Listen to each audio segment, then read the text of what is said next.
Wala ko yun. Sabi ko, kibo. Ayan guys, yung ulam natin mga idol, no?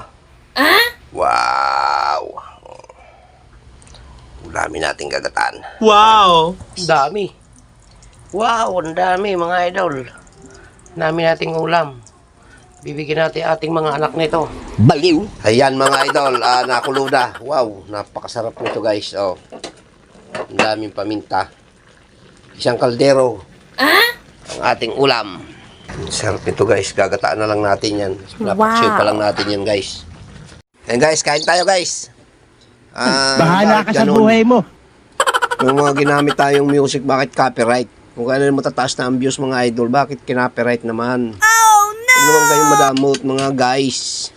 Kawawa naman kayo amin. Kami maliliit ng content creator, bakit naman ninyong kinaka-copyright pa?